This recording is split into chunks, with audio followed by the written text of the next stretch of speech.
Halo, jumpa kembali para pejuang Puskesmas di channel Manajemen Puskesmas. Pada episode Manajemen Puskesmas yang ke-8 ini, kita akan membahas mengenai audit internal Puskesmas. Apa dan bagaimana mengenai audit internal Puskesmas? Kita bisa saksikan di video saya yang berikut ini secara terperinci.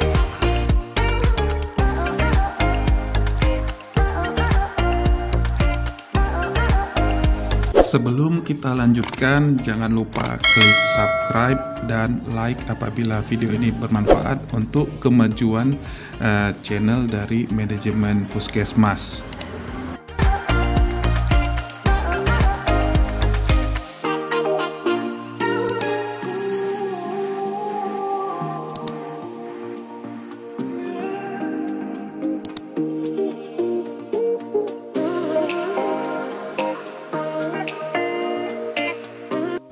Pertama, kita akan membahas definisi audit internal.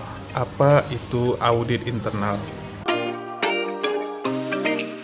Audit internal merupakan salah satu mekanisme untuk menilai kinerja Puskesmas yang dilakukan oleh tim audit internal yang dibentuk oleh Kepala Puskesmas berdasarkan standar kriteria target yang ditetapkan. Untuk itu, Kepala Puskesmas perlu membentuk tim audit internal yang diketuai oleh seorang ketua audit internal dan dibantu oleh beberapa anggota audit internal. Berikut adalah contoh struktur tim audit internal di Puskesmas.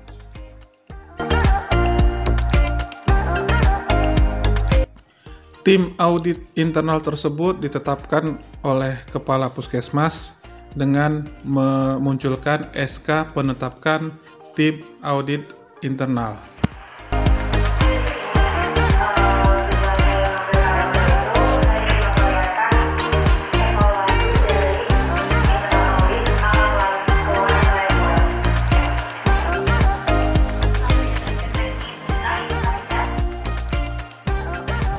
Syarat menjadi auditor adalah telah dilatih dan mendapatkan sertifikat untuk dapat melakukan proses audit internal.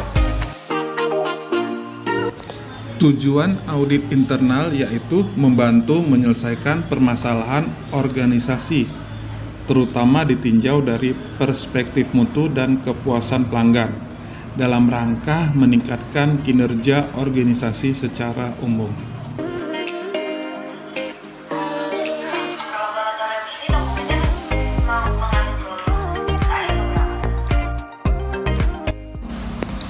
Siapa saja yang menjadi pelaku audit internal?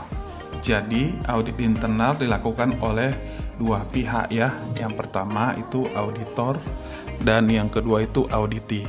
Perbedaannya, kalau auditor adalah orang yang melakukan audit, artinya di sini dia yang melakukan pemeriksaan.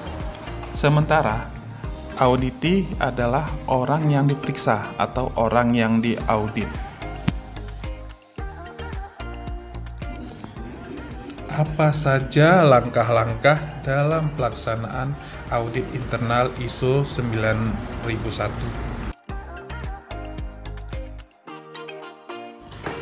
Yang pertama adalah kita harus membuat perencanaan jadwal audit. Jadi di sini kita membuat perencanaan bisa dalam jangka waktu per 3 bulan, per 6 bulan, ataupun per tahun.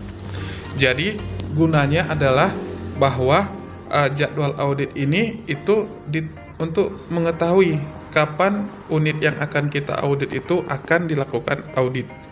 Jadi setiap auditor itu dan audit itu tahu kapan akan melakukan audit, dan auditinya juga sudah bisa mempersiapkan apa saja yang harus dipersiapkan dalam melaksanakan audit internal.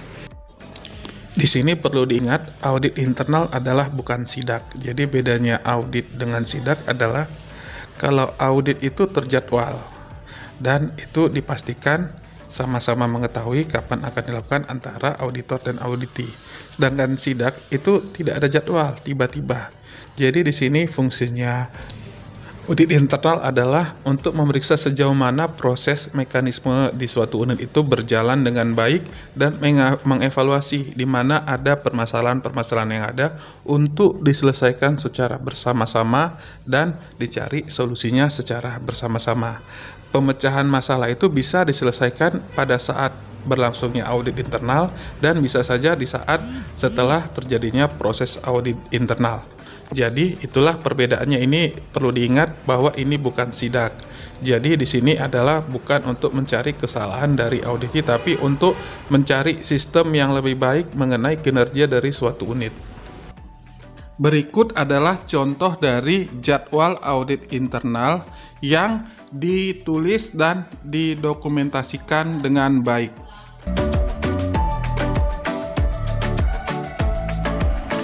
Yang kedua adalah perencanaan proses audit. Langkah pertama dalam perencanaan audit adalah mengkonfirmasi dengan pemilik proses kapan audit akan dilakukan. Rencana di atas lebih kepada pedoman seberapa sering proses akan diaudit dan kapan kira-kira akan dilakukan. Tetapi dengan mengkonfirmasi memungkinkan auditor dan pemilik proses untuk berkolaborasi dalam menentukan waktu terbaik dan secara bersama-sama meninjau proses yang ada. Auditor dapat meninjau hasil audit sebelumnya dan melihat apakah ada tindak lanjut yang diperlukan pada komentar atau masalah yang sebelumnya ditemukan. Dan ketika pemilik proses dapat mengidentifikasi daerah yang perlu perbaikan, maka auditor dapat melihat dan membantu pemilik proses untuk mengidentifikasi informasi yang diperlukan. Sebuah rencana audit yang baik dapat memastikan bahwa pemilik proses akan mendapatkan nilai tambah dari proses audit yang dilakukan. Yang ketiga adalah melakukan audit. Audit dimulai dengan pertemuan auditor dan pemilik proses untuk memastikan bahwa rencana audit selesai dan siap. Maka ada banyak jalan bagi auditor untuk mengumpulkan informasi selama audit, meninjau catatan, berbicara dengan staf, menganalisis data dari proses kunci, atau bahkan mengamati proses secara langsung. Fokus dari kegiatan ini adalah untuk mengumpulkan bukti bahwa proses ini berfungsi seperti yang direncanakan dalam SFM dan efektif dalam menghasilkan output yang dibutuhkan. Salah satu hal yang paling berharga yang auditor dapat lakukan untuk pemilik proses, tidak hanya untuk mengidentifikasi area-area yang tidak berfungsi dengan baik, tetapi juga untuk menunjukkan proses mana yang dapat berfungsi lebih baik jika dilakukan perubahan. Yang keempat adalah pelaporan hasil audit, dan yang kelima, rencana tindak lanjut. Berikut ini adalah contoh pelaporan dan rencana tindak lanjut dari tahap yang keempat dan yang kelima. Di sini kita buat dalam bentuk draft ya. Yang pertama itu nomor urutan.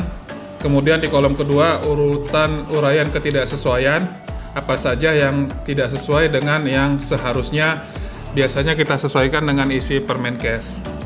Kemudian yang di kolom ketiga itu adalah bukti-bukti objektif. Apa saja yang kita temukan kita catat di sini.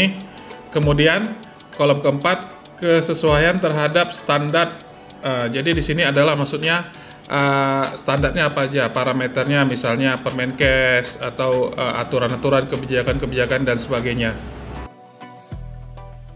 Di kolom yang kelima adalah standar kriteria yang digunakan. Jadi yang kita gunakan saat ini parameternya apa aja, aturan kebijakannya apa aja, kemudian permen-permennya apa saja.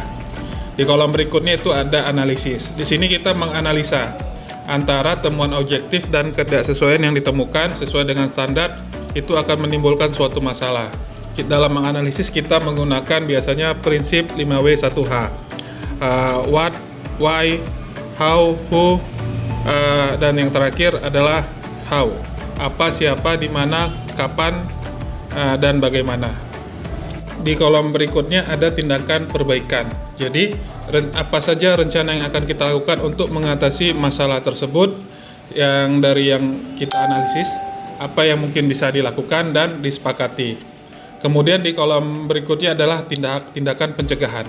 Jadi pencegahan misalnya ada masalah yang seharusnya bisa dicegah, apa saja yang dilakukan untuk membuat suatu pencegahan dari suatu masalah. Yang terakhir adalah kolom waktu penyelesaian. Jadi ini kita buat tanggal, bulan, tahun, kapan ini perbaikan akan diselesaikan. Jadi ini masuk ke dalam kolom draft audit hasil dari audit internal. Ini dilaporkan kepada ketua tim mutu.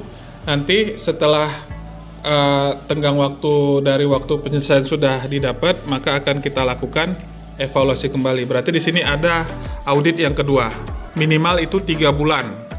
3 bulan setelah dari audit internal yang pertama, maka kita akan melakukan audit internal kedua. Bisa lebih atau bisa kurang dari 3 bulan, tergantung dari besar kecilnya master internal yang kedua dilakukan ke ruangan yang sama, ke unit yang sama. Kita harus melihat apakah tindak lanjut dari perbaikan sudah didapati. Apabila belum didapat, maka ini menjadi suatu rekomendasi untuk menjadi bahan untuk rapat tinjauan manajemen yang akan dibuat oleh tim mutu Puskesmas. Itulah 5 proses audit internal yang bisa kita lakukan di Puskesmas. Semoga ini bisa diterapkan di Puskesmas tempat teman-teman bekerja. Jadi untuk bagaimana simulasinya, mungkin nanti teman-teman bisa melihat di video saya ke depan. Saya akan menampilkan adegan simulasi proses audit internal. Terima kasih yang sudah menyaksikan. Jangan lupa subscribe. Wassalam.